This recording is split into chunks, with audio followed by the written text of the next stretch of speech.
Bismillahirrahmanirrahim. Assalamualaikum warahmatullahi wabarakatuh.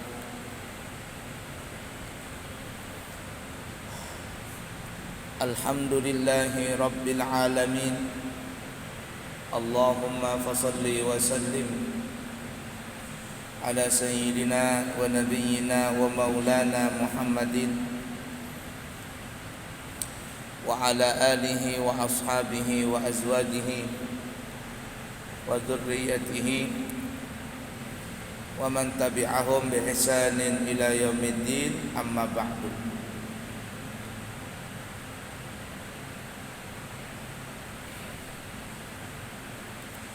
Mari kita lanjutkan pelajaran kita di dalam kitab Qisasul Anbiya, cerita kisah para nabi dan rasul yang dikarang oleh Al-Imam Ibnu Katsir rahimahullahu ta'ala wa nafa'na bihi wa bi ulumihi fid din wa dunya wal akhirah, amin. Kita masih membahas cerita tentang kisah Nabi Allah Dzulkifli. Kita sudah sebutkan pada pertemuan yang lalu kenapa Nabi Allah Dzulkifli diberi nama dengan Dzulkifil, orang yang banyak menerima tanggungan. Ya, kita sudah bahas pada pertemuan yang lalu. Kemudian kita lanjutkan. Al-Imam Ibnu Hatim juga meriwayatkan hal yang senada dengan struktur yang hampir sama. Begitu pula hal yang sama juga diriwayatkan oleh Abdullah bin Harith, Muhammad bin Qais ibnu Hajirah al-Akbar, dan ulama salaf yang lainnya. Al-Imam Ibnu Hatim berkata, ayahku memberitahu kami, Abu Jamahil memberitahu kami, Sa'id bin Bashir memberitahu kami, Qatadah memberitahu kami, dari Kinanah bin Al-Akhnas, ia berkata, aku pernah mendengar Abu Musa al-Asy'ari radhiyallahu taala anhu berbicara di atas mimbar. Ia berkata, Nabi Allah Dzulkifli itu bukanlah seorang nabi, tetapi ialah salah seorang yang soleh yang mengerjakan salat 100 kali setiap hari. Ia menyatakan sanggup mengerjakan salat 100 kali dalam sehari, dan ia pun dapat melaksanakan dengan sebaik-baiknya.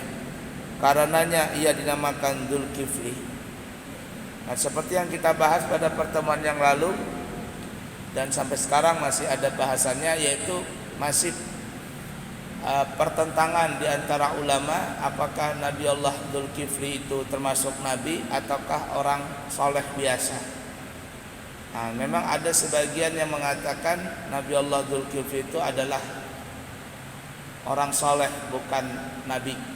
Tapi kebanyakan para ulama kita mengatakan bahwa Nabi Allah Dzulkifli itu memang pangkatnya adalah nabi. Bahkan bukan hanya nabi, tapi termasuk nabi dan rasul. Dan itulah yang sering kita pakai dan kita ambil pendapatnya. Al-Imam Ibnu Jarir meriwayatkan melalui jalan Abdul Razak dari Ma'mar dari Qatadah.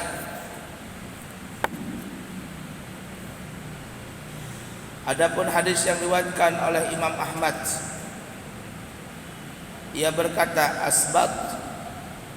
Asbat bin Muhammad memberitahu kami, Al-A'mashi memberitahu kami dari Abdullah bin Abdullah, dari Sa'ad hamba sahaya Talhah, dari Ibnu Umar, ia berkata, aku pernah mendengar Nabi kita Rasulullah Muhammad sallallahu alaihi wasallam bersabda dari sebuah hadis di mana aku belum pernah mendengarnya kecuali sekali atau 2 kali hingga sampai 7 kali, bahkan aku telah mendengarnya lebih dari itu. Apa sabda Nabi?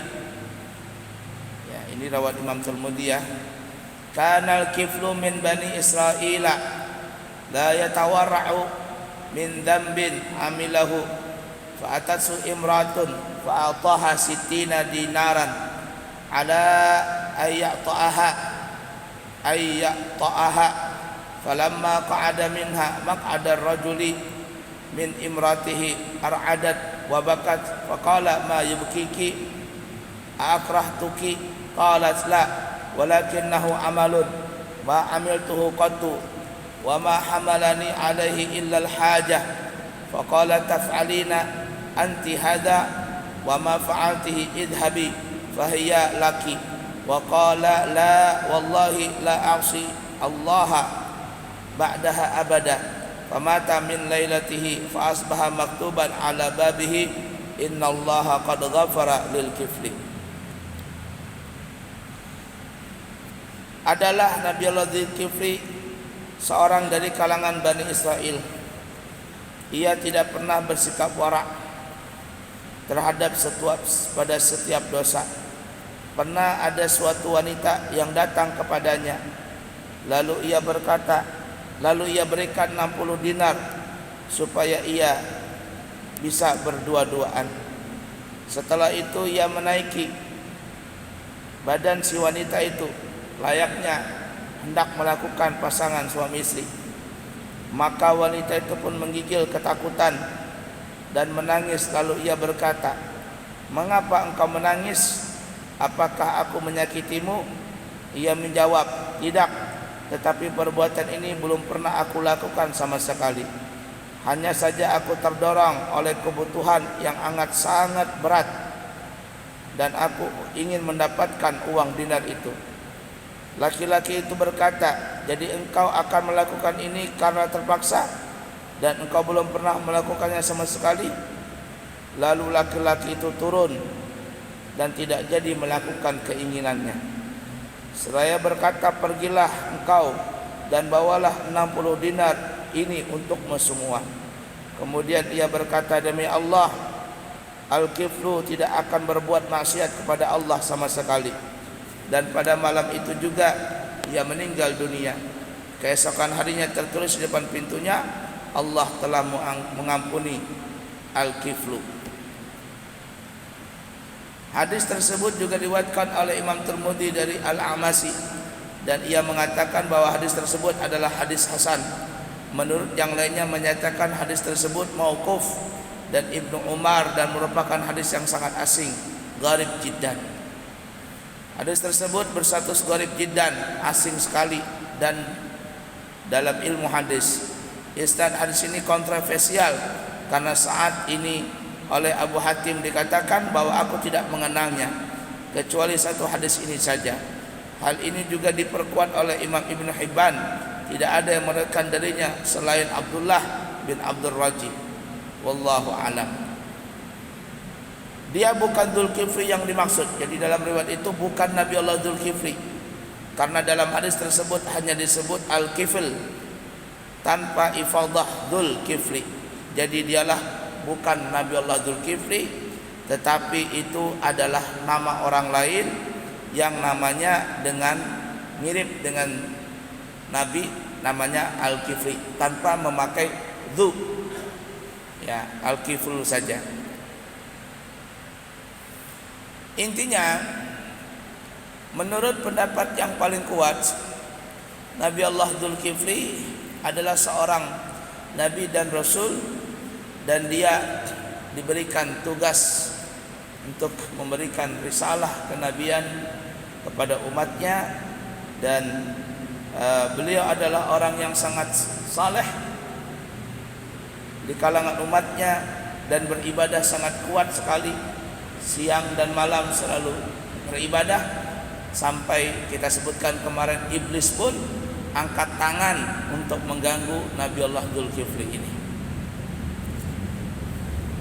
Itulah sekelumit tentang kisah Nabi Allah Dzulkifli, dan memang tidak ada dijelaskan secara gamblang bagaimana beliau berdakwah di kalangan umatnya, dan juga rasa-rasanya Nabi Allah Dzulkifli ini tidak terdengar mukjizat yang bisa diceritakan kepada kalangan, kepada umat ya, karena memang ceritanya sangat sedikit sekali. Sekali lagi memang di kalangan ulama ada yang mengatakan Nabi Allah Dzulkifli ini bukan nabi dan rasul, melainkan orang soleh biasa saja. Tapi kebanyakan para ulama kita, dan inilah yang kita ambil dari guru-guru kita, bahwa Nabi Allah Dzulkifli adalah termasuk nabi dan rasul. Dan namanya juga banyak disebutkan di dalam Al-Qur'an tentang kemuliaan Nabi Allah Dzulkifli. Bahkan disandingkan namanya dengan nabi-nabi yang lain ya, seperti Nabi Ismail dan Nabi Idris. Disebutkan juga di situ adalah Nabi Allah Dzulkifli, sebagaimana yang kita sebutkan dalam surah Al-Anbiya ayat 85 sampai 86. Wa Ismail wa Idris wa Dzulkifli kullum minas sabirin wa adkhalnahum fi rahmatina innahum minas salihin. Dan Nabi Allah Ismail serta Nabi Allah Idris dan juga Nabi Allah Dzulkifli, mereka itu adalah termasuk orang-orang yang sabar. Kami masukkan mereka itu kepada rahmat kami, sesungguhnya mereka adalah termasuk orang-orang yang saleh. Nah, dari sinilah para ulama kita mengambil dalil yang kuat bahwa tidaklah mungkin Nabi Allah Dzulkifli dinamakan orang biasa, padahal namanya di dalam Al-Quran disandingkan oleh Allah dengan Nabi Allah Ismail dan Nabi Allah Idris. Sedangkan kita tahu Nabi Ismail dan Nabi Allah Idris adalah seorang nabi dan rasul. Nah, oleh karena itu ini adalah dalil yang kuat bahwa Nabi Allah Dzulkifli termasuk adalah golongan nabi dan rasul, disebabkan yang kita katakan tadi, nama beliau disandingkan oleh Allah dengan nama nabi yang lain.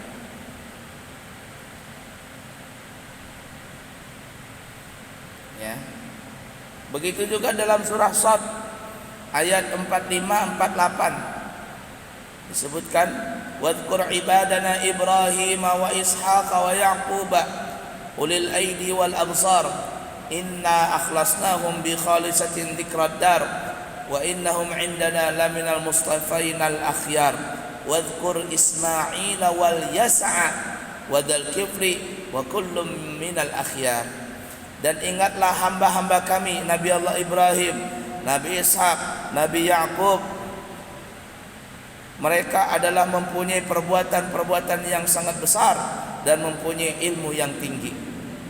Sesungguhnya kami telah mensucikan mereka dengan menganugerahkan kepada mereka akhlak yang tinggi, yaitu selalu mengingatkan manusia kepada negeri akhirat.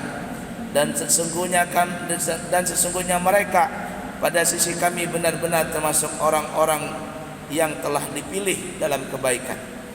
Dan ingatlah juga Nabi Ismail, Nabi Ilyasa, Nabi Dzulkifli, dan mereka termasuk adalah orang-orang pilihan yang paling baik.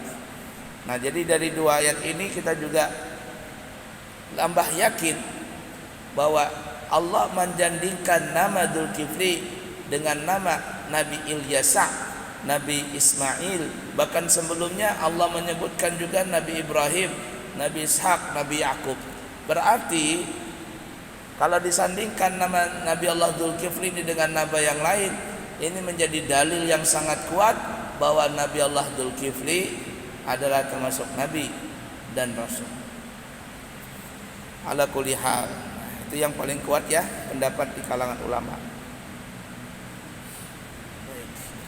Selesai kisah Nabi Allah Dzulkifli. Kemudian kita lanjut lagi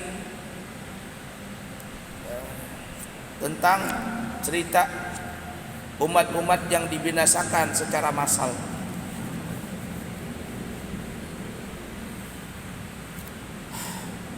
Begini ya, bala musibah itu datang, bencana alam datang, apapun bencananya, itu kata ulama, terjadinya bala musibah itu, bencana alam itu tidak lepas dari sebab ulah tangan manusia. Karena Allah menyebutkan dalam Al-Quran, walaqad disebutkan dalam Al-Qur'an, zaharal fasadu fil barri wal bahri bima kasabat aydin nas liyudhiqahum ba'dal ladzi 'amilu la'allahum yarji'un. Ini kaitan nanti dengan cerita selanjutnya ya. Dalam kitab ini nanti ada ceritakan tentang Allah membinasakan umat-umat yang zalim secara massal. Nanti kita akan bahas insyaallah di kesempatan akan datang. Cuman sebagai pembuka dulu, kerusakan Allah menyebutkan dalam Al-Quran telah nampak kerusakan di muka bumi dan lautan. Bima kasabat aydin nas, semuanya itu disebabkan ulah tangan manusia. Liyudhiqahum ba'dal ladzi 'amilu la'allahum yarji'un. Kerusakan di muka bumi itu terjadi dengan sebab ulah tangan manusia adalah tujuannya supaya manusia itu merasakan dengan apa yang telah mereka perbuat. Jadi mereka menuai apa yang mereka telah lakukan di alam dunia ini, di daratan atau dan lautan. Tujuannya apa? La'allahum yarji'un, supaya mereka kembali sadar. Kembali sadar.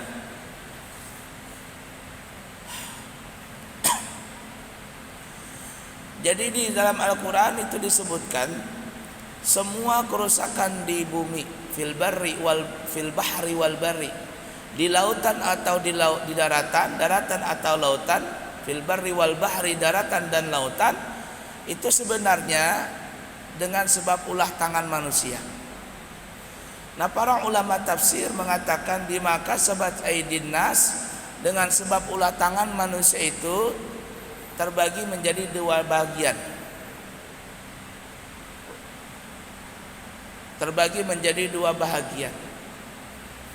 Yang pertama, ulah tangan manusia, yakni perbuatan manusia secara hissiyah, secara zahir, secara kasat mata, bumi dan lautan ini dirusak. Seperti umpama ada orang-orang yang menggali tanah untuk mencari batu bara, untuk mencari benda-benda berharga di dalam tanah ini, masuknya sampai puluhan meter, ratusan meter, bahkan ribuan meter masuk ke dalam tanah. Setelah tanah itu digali, diambil isinya, ya batu bara lah, ya minyak lah, ya intan lah, ya emas lah, atau apa sajalah. Diambil benda-benda itu, tetapi selanjutnya tanah yang digali tadi itu tidak dikembalikan. Tidak dikembalikan, atau dikembalikan tapi tidak ditanam lagi pohon-pohon. Apa yang terjadi? Maka terjadilah erupsi, banjir, tanah longsor. Binatang-binatang yang di hutan sudah mulai liar, tidak lagi mau tinggal di hutan, mereka masuk ke perkampungan. Kenapa? Karena bahan makanan di hutan sudah habis, karena gara-gara kita merusak hutan dan sebagainya. Rusaklah alam tadi. Apa sebabnya? Gara-gara kita merusak alam itu hissiyah, secara kasat mata. Di lautan juga begitu. Ada orang nangkap ikan dengan cara pakai pukat harimau, pakai bom, pakai listrik dan sebagainya. Batu karangnya hancur kena bom, ikannya diracun atau disetrum. Bukan hanya mama bapaknya yang mati, anak-anaknya yang masih kecil juga mati. Akhirnya susah mendapatkan ikan, atau langka ikan tersebut, atau mendapatkan ikan juga tapi lama mendapatkannya. Rusaklah alam yang ada di lautan. Gara-gara apa itu? Bima kasabat aydin nas, ulah tangan manusia semua. Bencana alam datang bertubi-tubi, ini itu semuanya gara-gara hissiyah tadi. Kerusakan yang dilakukan, diperbuat oleh manusia secara kasat mata.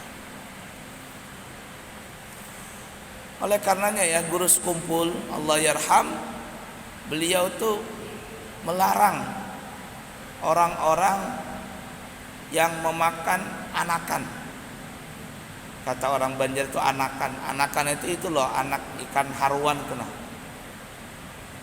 Ya diambil anaknya kecil-kecil, diambil, ditangguk, kemudian nanti digoreng, dibikin goreng kering, dimakan begitu. Terus sekumpul melarang itu. Kenapa? Karena kalau seandainya anaknya diambil terus-terusan, mungkin kita sekarang masih bisa makan harimau, makan haruan maksudnya. Kedepannya mungkin 10-20 tahun kita susah mencari ikan haruan. Kita di Balikpapan ini haruan ada yang harganya 40, ada yang 60 sekilo. Di Malaysia yang saya dengar itu sekilo harganya 500.000 duit kita. Mungkin lebih mahal sekarang nih. Ikan haruan itu. Bukan ikan toman. Kalau ikan toman kan kayak harimau, tapi lebih berkhasiat ikan haruan, ikan gabus. Nah, habis semuanya. Kenapa? Karena ulah tangan manusia merusak alam ini secara hissiyah, secara kasat mata zahir. Yang pertama. Kemudian para ulama tafsir yang kedua mengatakan bima kasabat aydin nas, merusak alam dengan tangan manusia, merusak dengan maknawiyah, secara maknawi, secara makna. yakni kotanya bisa saja makmur, megah, maju, tapi kota itu, negeri itu rusak dengan sebab maksiat. Allah yarham Kiai Zainuddin MZ, beliau dalam ceramahnya itu dia tersebar di mana-mana. Apa kata beliau? Iya, yang mabok elu, yang zina elu, yang judi elu. Artinya kamu memang yang judi, kamu yang mabok, kamu yang zina, memang kamu yang lakukan itu. Tapi judi, mabok, zina itu maksiat. Kalau bumi ini, negeri ini kebanyakan maksiat, lalu Allah turunkan bencana, yang mati bukan kamu saja. Itu yang dikatakan kata ulama, al-bala idza nazala am. Bala itu kalau sudah turun, dia enggak pandang bulu. Enggak pandang bulu. Am, umum dia. Semuanya kena, bahkan walinya pun kena bala itu. Kalau sudah terlalu banyak maksiat itu. Makanya terkadang wali itu dia, wali master menyandang bala itu. Dia sakit, dia berdoa tiap malam, ya Allah, ampunilah umat ini. Kalau engkau turunkan bala, ya Allah, jangan engkau turunkan bala kepada mereka. Kata wali ini, biar saya saja yang nahannya. Terkadang ada wali begitu tuh, wali mastur. Dia sakit-sakitan, dia ini itu. Cuman yang anehnya kalau dia ngasih air, ngasih obat, ngasih air, doa kepada orang lain, sembuh orang itu. Tapi untuk dirinya dia nggak bisa sembuh. Kenapa? Karena dia menahan bala. Dosanya terlalu banyak, maka wali itu yang menahan bala. Itu yang disebutkan dalam Al-Quran, wa ma kana Allahu mu'adzibahum wa anta fihim wa ma kana Allahu mu'adzibahum wa hum yastaghfirun. Allah tidak pernah akan menurunkan bencana, tidak pernah mengadab kepada satu kaum selama engkau wahai Nabi Muhammad ada di sisi mereka. Dan Allah tidak akan mengadab satu kaum kalau ada sebagian kaum itu yang selalu baca istighfar. Jadi ada majlis taklim menyebut nama Nabi Muhammad di majlis taklim itu. Di majlis zikir itu ada baca istighfar dan sebagainya. Itulah hakikatnya yang menahan bala. Kalau tidak ada orang-orang seperti itu, mungkin bala itu akan turun bertubi-tubi kepada kita. Bersyukurlah kita kalau ada majlis taklim, majlis zikir. Jangan dibenci, tapi kita support, kita dukung majelis-majelis seperti itu. Karena hakikatnya mereka lah yang menahan bala tadi. Karena Allah sebutkan dalam Al-Quran, Allah tidak pernah mengadab kepada satu kaum kalau engkau wahai Nabi Muhammad ada bersama mereka. Kata ulama zaman dulu ini, Nabi Muhammad itu dicaci, dimaki, dihina, bahkan mau dibunuh. Tidak pernah kita mendengar Abu Lahab, Abu Jahal, atau Abu Gosok dan abu-abu yang lainnya yang dirubah jadi kera, jadi babi. Tidak pernah. Kenapa? Karena Allah memandang Nabi Muhammad rahmatan lil alamin.